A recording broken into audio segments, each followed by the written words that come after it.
Hello students, it's Anuradha ma'am here. Welcome to my YouTube channel Make Concept Easy. आज के video lecture में class 11 psychology के chapter 5 को continue करते हुए एक मोस्ट इम्पोर्टेंट टॉपिक एक्सप्लेन करने जा रही हूँ जिसका नाम है प्रिंसिपल्स ऑफ परसेप्चुअल ऑर्गेनाइजेशन। देखो, ये जो टॉपिक है प्रिंसिपल्स ऑफ परसेप्चुअल ऑर्गेनाइजेशन, ये आपके एग्जाम में 6 मार्कर में पूछा जाता है।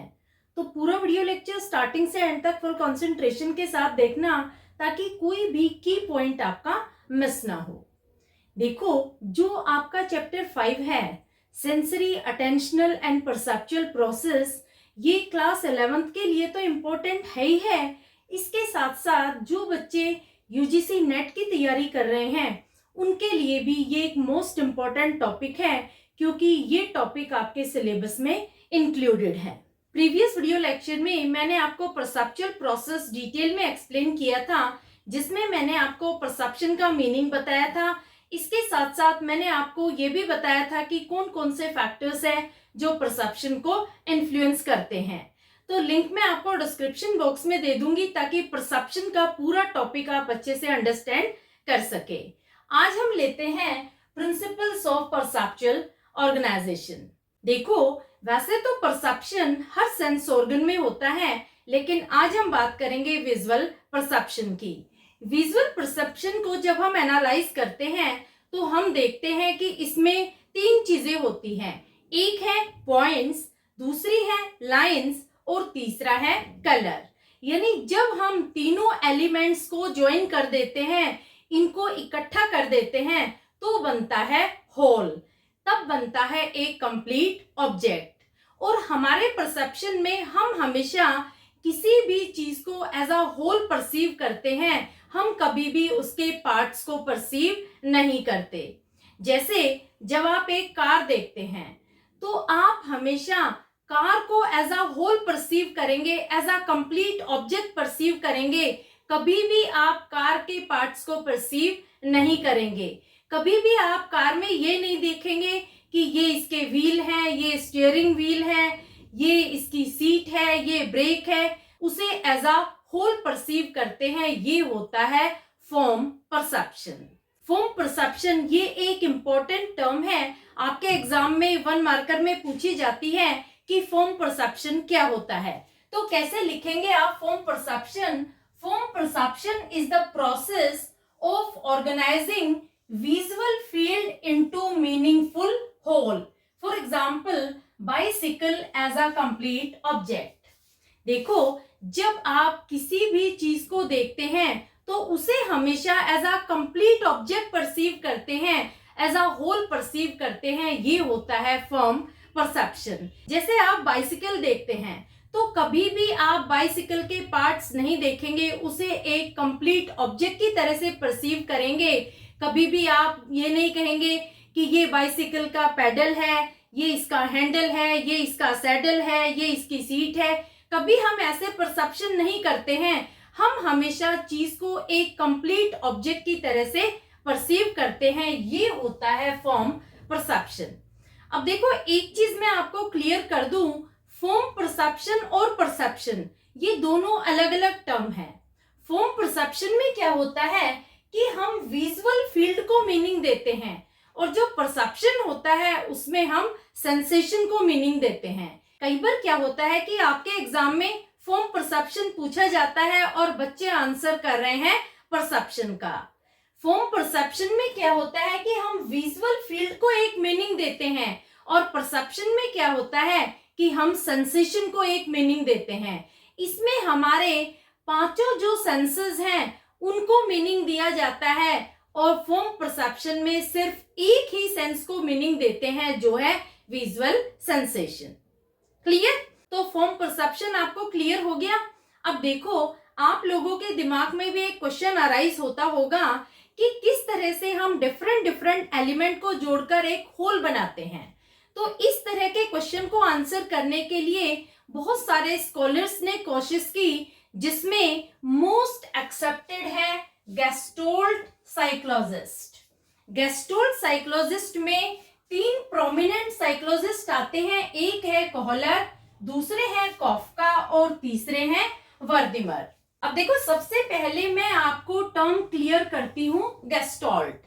गेस्टोल्ट का मतलब क्या होता है? क्या गेस्टोल्ट किसी का नाम है? किसी साइकोलॉजिस्ट का नाम है गेस्टोल्ट? नहीं। गेस्टोल्ट का मतलब होता है पर्टिकुलर क्वालिटी ऑफ परसेप्शन। इसे हम हिंदी में कहते हैं समग्र। हिंदी में इसका मतलब होता है पूर्ण रूप से।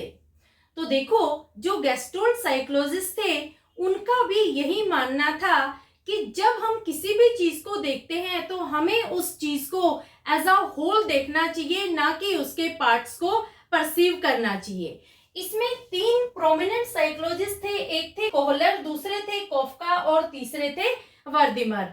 ये आपको तीनों नाम याद रखने हैं, क्योंकि कई बार 1 मार्कर में पूछा जाता है कि गेस्टोल्ट साइकोलॉजिस्ट में मोस्ट प्रोमिनेंट साइकोलॉजिस्ट कौन से थे।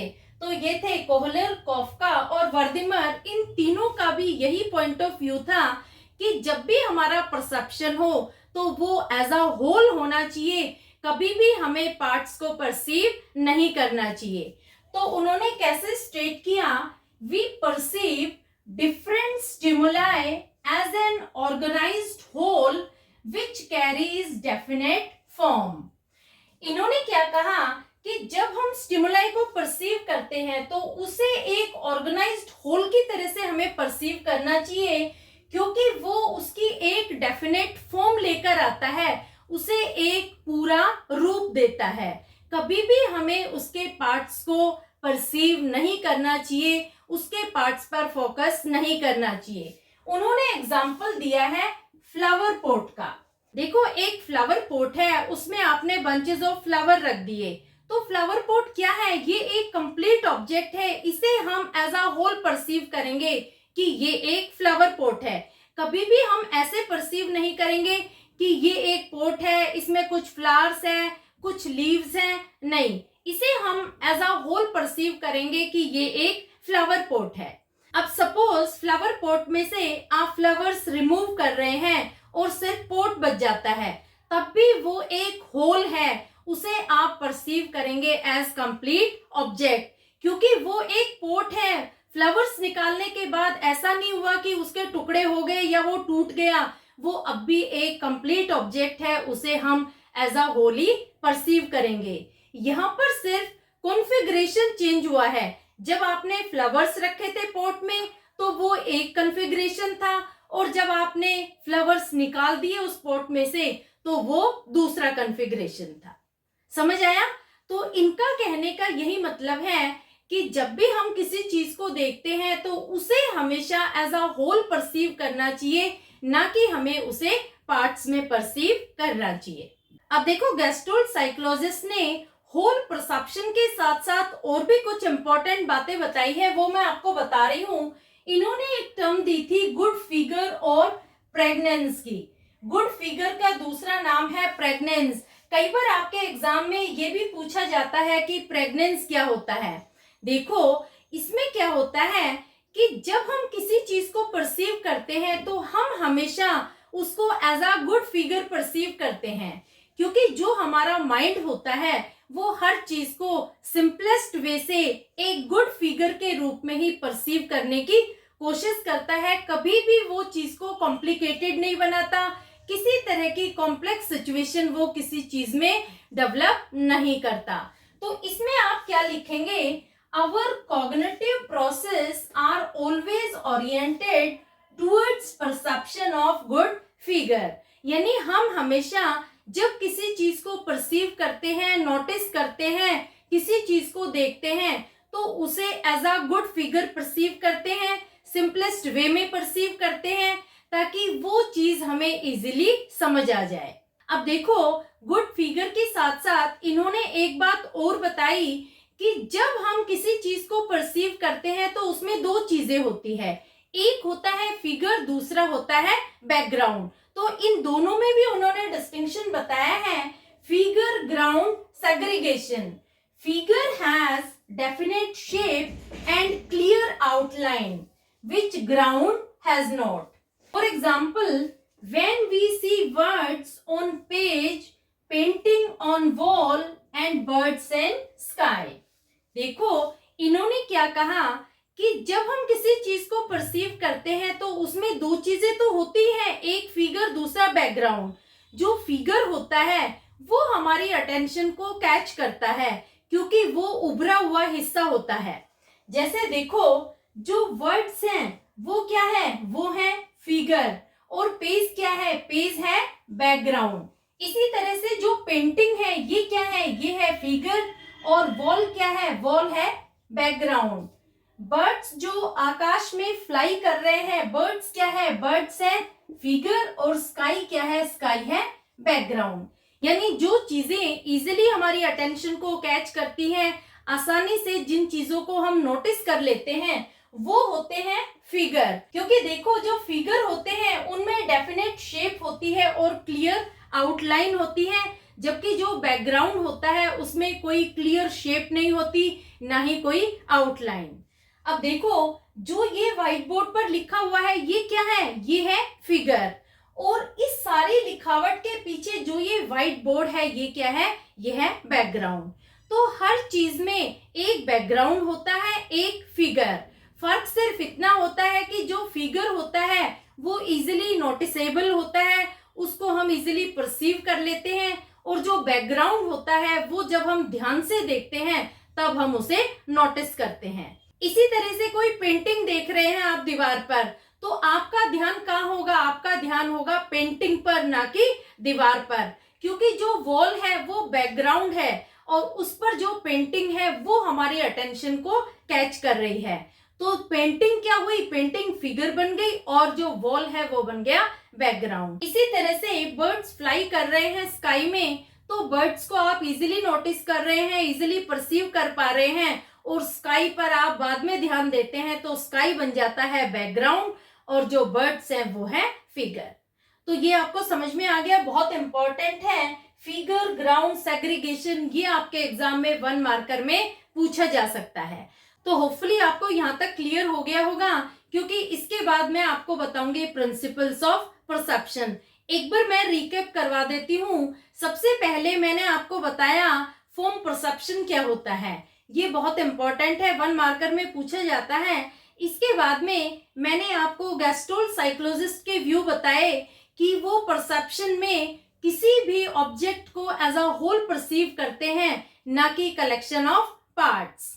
उन्होंने 2 चीजें और बताई हैं कि हमारे परसेप्शन में हमेशा हमारा माइंड किसी भी फिगर को as a good figure perceive करता है, जिसे हम प्रेग्नेंस के नाम से भी जानते हैं।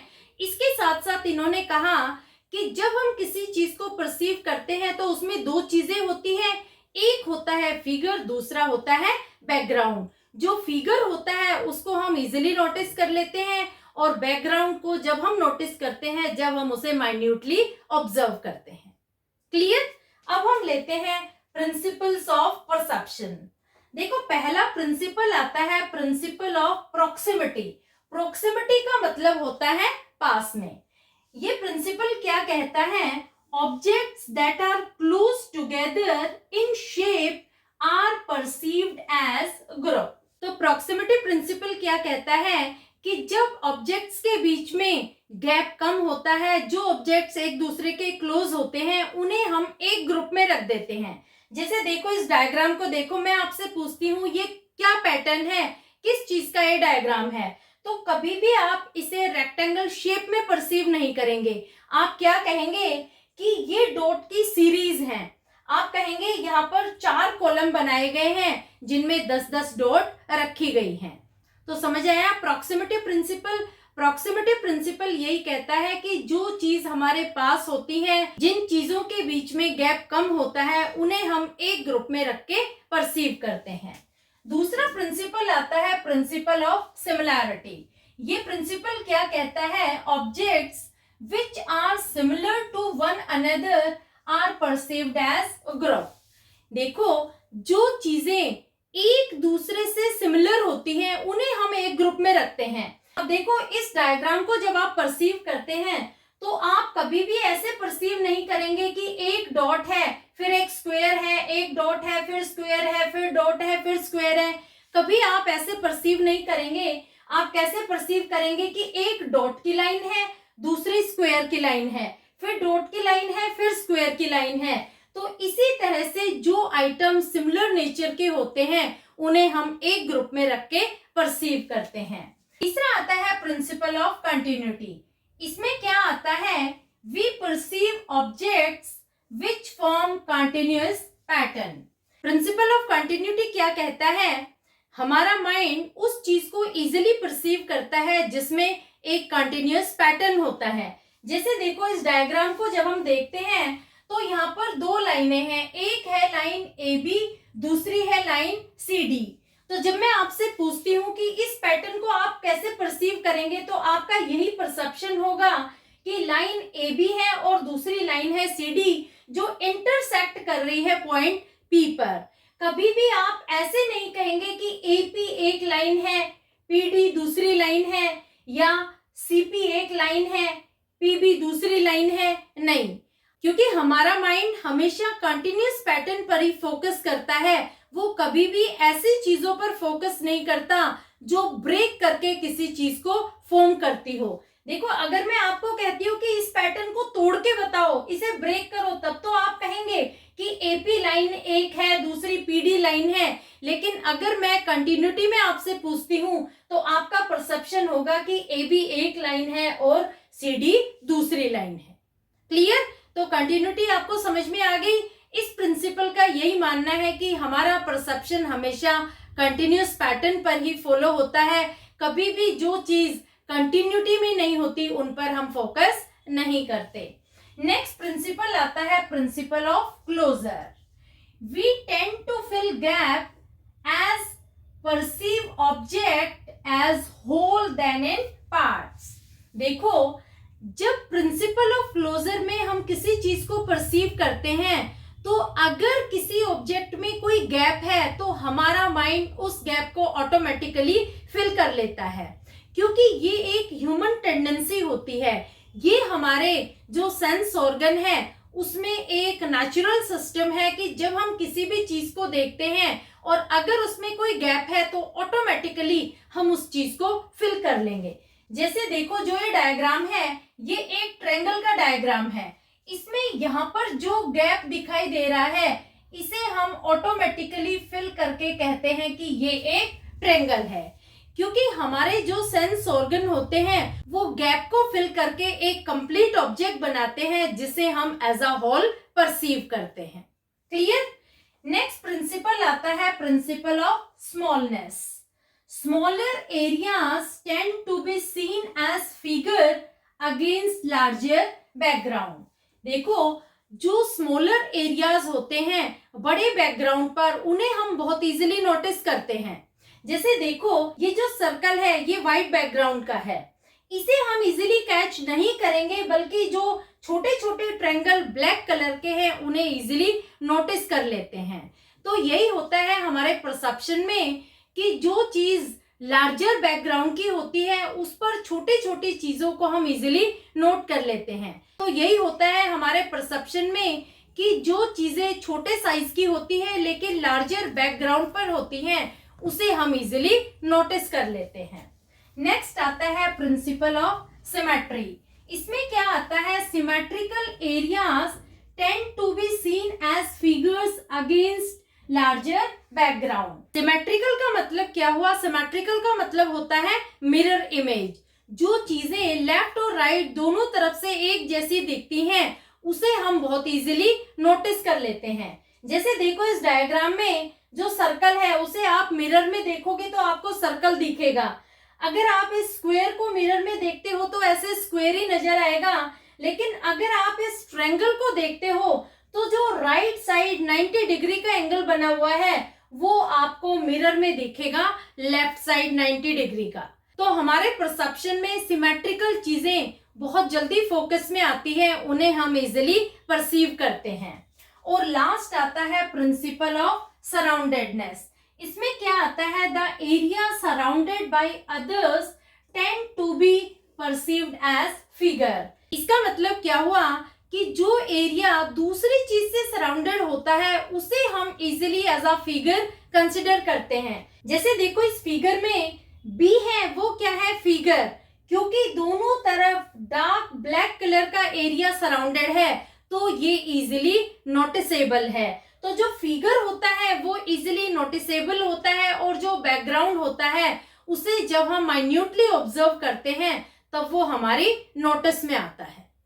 क्लियर? तो होपफुली सारे प्रिंसिपल ऑफ परसेप्शन आपको अच्छे से समझ में आ गए होंगे। देखो ये जो टॉपिक है प्रिंसिपल ऑफ परसेप्शन, ये आपके एग्जाम में 6 मार्कर में पूछा जाता है, इसलिए बहुत इंपॉर्टेंट है ये टॉपिक। अगर आपको किसी भी पॉइंट में किसी तरह की कोई प्रॉब्लम हो तो feel free to comment in comment box. आप मेरे चैनल को सब्सक्राइब जरूर कर लेना, क्योंकि पूरा टॉपिक मैं आपको एज पर एनसीईआरटी डिटेल में एक्सप्लेन कर रही हूँ और आगे के चैप्टर्स भी मैं आपको एज पर एनसीईआरटी ही डिटेल में एक्सप्लेन करूंगी। ये जो नोट्स मैंने यहाँ लिखे हैं इन्हें लेने के लिए आप मेरे टेलीग्राम ग्रुप को ज्वाइन कर लेना, लिंक मैं आपको डिस्क्रिप्शन बॉक्स में दे दूंगी। Thank you so much.